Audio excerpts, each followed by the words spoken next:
नमस्कार, lead India publishers association में आपका बहुत बहुत स्वागत है। मैं हूं डॉक्टर तरुणा एस गौर।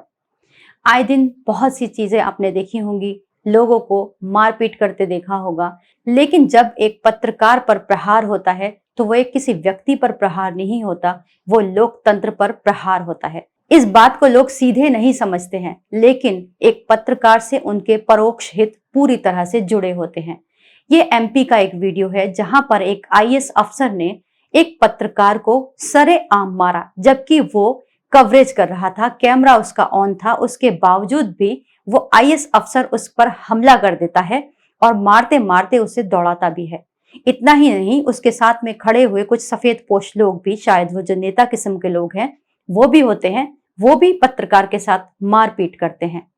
बाद में जब दबाव बनता है, मीडिया लॉबी की तरफ से दबाव बनता है, तो वो आईएएस अफसर एक घिसे घिसाए रटे रटाए प्रोफेशनल क्रिमिनल की तरह माफीनामा अपना जारी कर देता है कि गलती हुई, और पत्रकार को माफ करना पड़ता है, क्योंकि पत्रकार के सामने ऑप्शन ही क्या था। जब सरेआम उसके साथ ये हरकत हो सकती है तो इसके आगे कुछ भी कहने को नहीं बचता। लेकिन भारत के संविधान ने इस तरह की घटनाओं के लिए सुरक्षा प्रदान करने के लिए कुछ कानून निर्धारित किए हैं।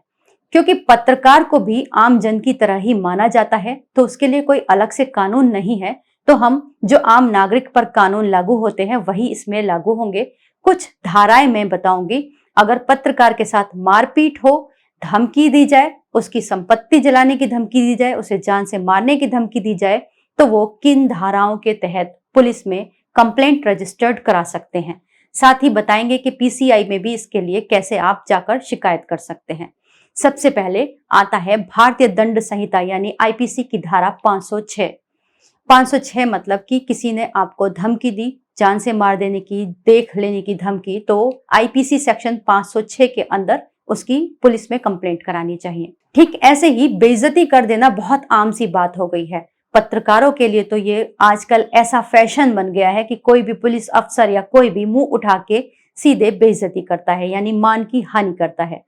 तो अगर मान हानि करी जा रही हो, आप कह सकते हैं, आपको कोई अपशब्द कहे तो वो आपकी मान हानि है, तो आईपीसी की धारा 500 इसके लिए लागू होती है और इसमें सजा 1 से 2 साल तक का प्रावधान होता है।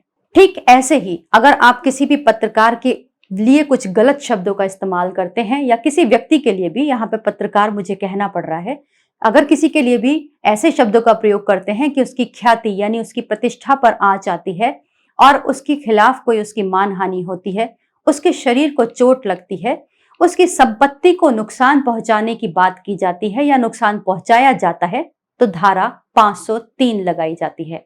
तो ये थे कुछ सेक्शन जिसके अंतर्गत पत्रकार या फिर कोई भी व्यक्ति, उसको अगर जान से मारने की धमकी मिले या फिर उसके ऊपर हमला हो, तो वो इसके तहत शिकायत दर्ज कर सकता है।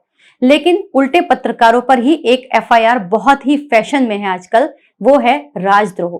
तो पुलिस अगर किसी भी पत्रकार पर लिटरली कहूं तो नकेल कसना चाहती है, तो सबसे पहले भारतीय दंड संहिता की धारा 124 ए का प्रयोग करती है, जिसे कहते हैं सेडिशन, यानी कि राजद्रोह।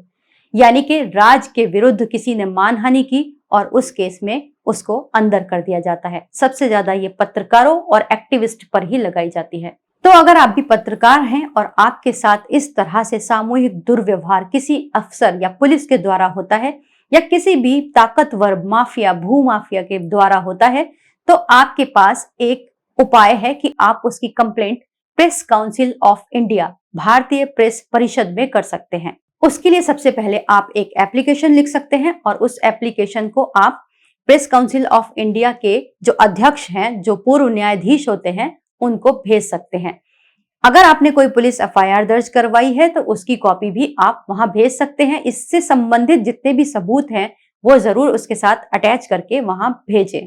उसके बाद हो सकता है कि प्रेस काउंसिल ऑफ इंडिया कोई समिति गठित कर दे जो इस मुद्दे की जांच करे, मामले की जांच करे, या फिर वो खुद इस पे संज्ञान लेते हुए कार्रवाई करने के आदेश देती है। प्रेस काउंसिल ऑफ इंडिया की जो रिकमेंडेशंस होती हैं वो कोर्ट में भी जाती हैं, उनको माना जाता है। तो अगर आपके साथ कभी भी अन्याय हो तो चुप मत रहिए, सीधे आप इसके खिलाफ प्रेस काउंसिल ऑफ इंडिया में जाइए।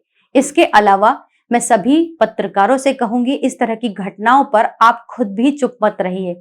आज आपके साथी पत्रकार के साथ ऐसा हो रहा है और कल आपके साथ ऐसा हो सकता है। तो अगर आप ऐसी स्थिति में खुद को अकेला महसूस नहीं करना चाहते तो आपको पीड़ित के साथ जरूर आवाज उठानी चाहिए।